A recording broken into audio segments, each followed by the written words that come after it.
Hey y'all, it's Dr. Shamanda. Welcome back to my channel where we talk about all things mental health, personal finance, and overall strategies to live your best life. Alright guys, welcome back to my channel. If you're new here, I am a millennial, single mom of 2 teenagers, and a former high school dropout turned PhD doctor. And on this channel, we are on a journey towards financial freedom, time freedom, and building generational wealth. Alright guys, so if you're watching this video, you are probably coming from my credit card debt payoff journey playlist. Or you may be just new and maybe you're on a journey towards paying off your credit cards. Well, if you haven't already seen it from my previous video, I am officially credit card debt free. Super excited about that. I thought it was going to take me a lot longer, but I decided to just wipe it out and just knock it out. Now, I wanted to share with you guys this statistic about credit cards. Now, before I say this, I am not anti-credit card. You guys know that about me. I think that within reason, they can be very helpful. They can definitely come in handy. I mean, if you're trying to book a hotel or you're traveling or something, many times you don't want to use your debit card because, you know, there's just a lot going on. But with your credit cards, typically you will have the backing and you can get your money back in case something happens, right? And like fraud or something like that. So there are definitely benefits to having a credit card. But baby, those negatives, the cons are stacking up. So according to, as of the second quarter of 2025, Americans collectively owe a staggering 1.21 or 21 trillion with a T, trillion in credit card debt, with the average household carrying a balance of $10,951, and that's from Wallet Hub. So, y'all, that is a huge number, and quite frankly, I did not want to be in that number. I told you guys that before. I don't want to have credit card debt. I want to be able to know that, like, I'm cash flowing the things that I need. And again, I understand the economy is horrible right now. And so a lot of times we, myself included, will have to use our credit cards to pay for food or just these unexpected expenses. But that is why we have to be very careful with our budgets and our financial planning, all that good stuff, because we don't want to have to turn to credit cards. Now, in this, as you guys know, I've already paid off my credit card. So this is supposed to be a journey that we're going to be on in terms of paying it off, but I already paid my last credit card off. So I want to share with you guys a few tips on, or strategies on, how you can tackle credit card debt if you're still in credit card debt. I was able to pay off all 3 of my credit cards in less than 90 days. That's the goal I set for myself.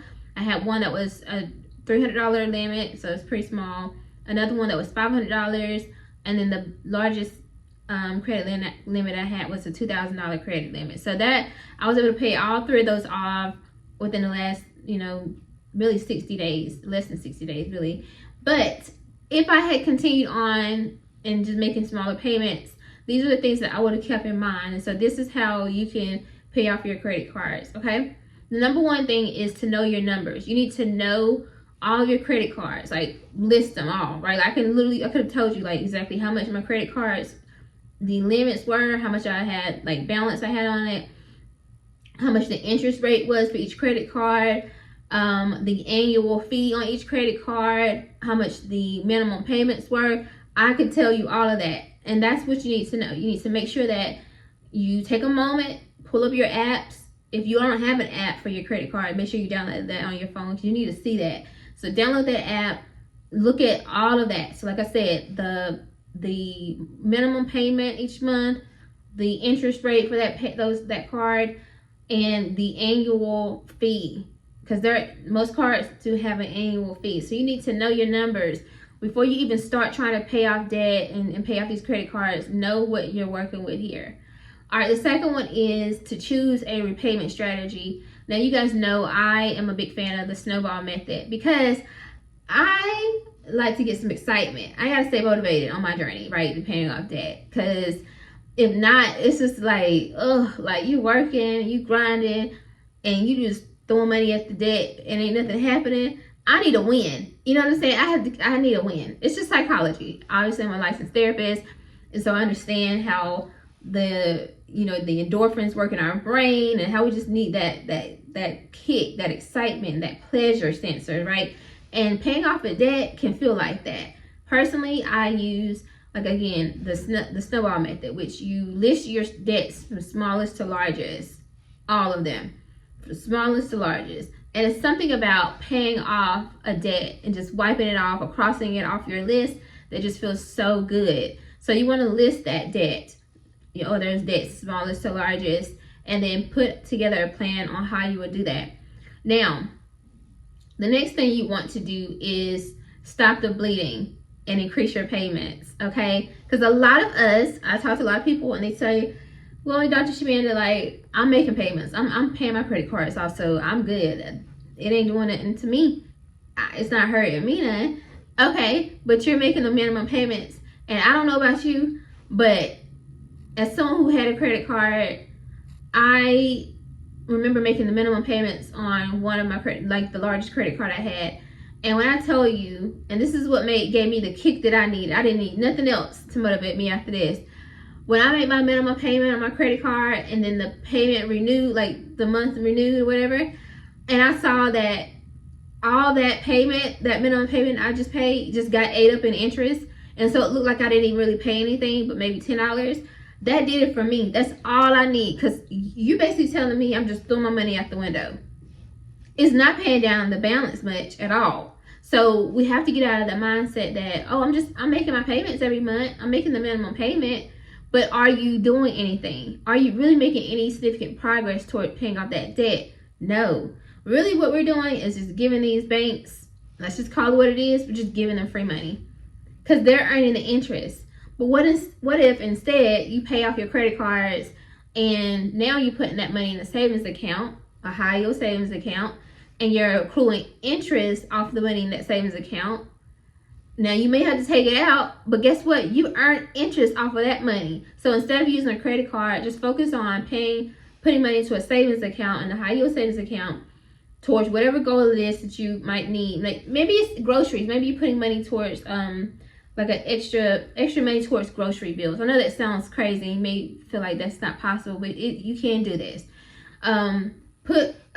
Start a sinking fund. We call it a sinking fund, and it's just for groceries. Because this is what I'm about to be doing, so I'm just telling y'all. And it's just for groceries. So every month, I'm going to try to, you try to find something that you can pull or cut out, whatever, or maybe you're working an extra job or extra gig work, and use that money, put it into a sinking fund or a savings account for groceries, if that's what you're using your credit card for.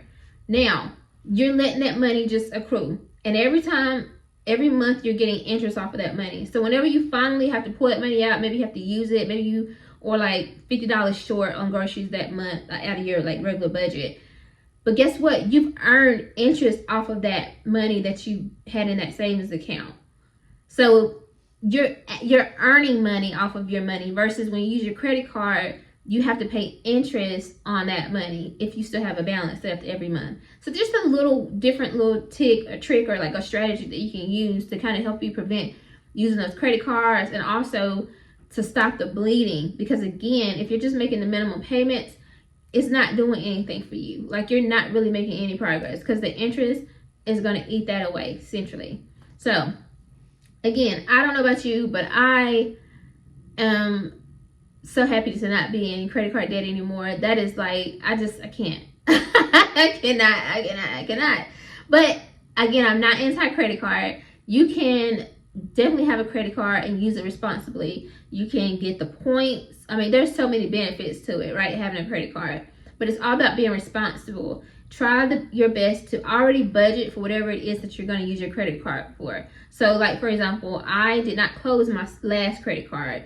It's still open. It has a $2,000 credit limit on it. So if I decide to go to the beach, me and my kids, right? We go to the beach or something, and maybe I spend $500. The budget's $500. Well, I can use my credit card to book the room and pay for gas or whatever it is. But guess what? I'm going to already have that $500 in my checking account. I just don't want to use my debit card or whatever when I'm going out of state or whatever. Maybe that's the reason, right? But I want to already have that money sitting there. So as soon as I get back and I balance out everything, I can immediately pay that balance off my credit card, and I don't have to pay that bank any interest off of what I just spent on that credit card. So again, I know this can feel easier said than done, but it's possible because people do this every day. It is possible to be credit card debt free and to not to be controlled and owned by these credit cards. Why is this such an issue, y'all? Because it's $1.2 trillion worth of debt that is aligned and associated specifically with credit cards. So this is nothing to play around with. This is a huge deal in America right now. And we're almost at $11,000 worth of debt in each household here, or credit card debt in each household in America.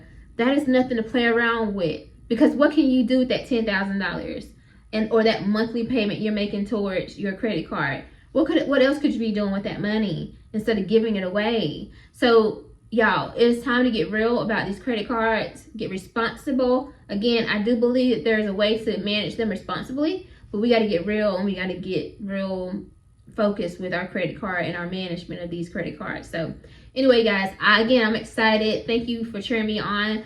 I'm officially credit card debt free. So I know it's possible to get to the other side of this, and I'm excited, and I'm rooting for you to get to the other side as well. All right. If you like this video, comment, subscribe, and share, and I'll see you guys in the next one. All right. Bye.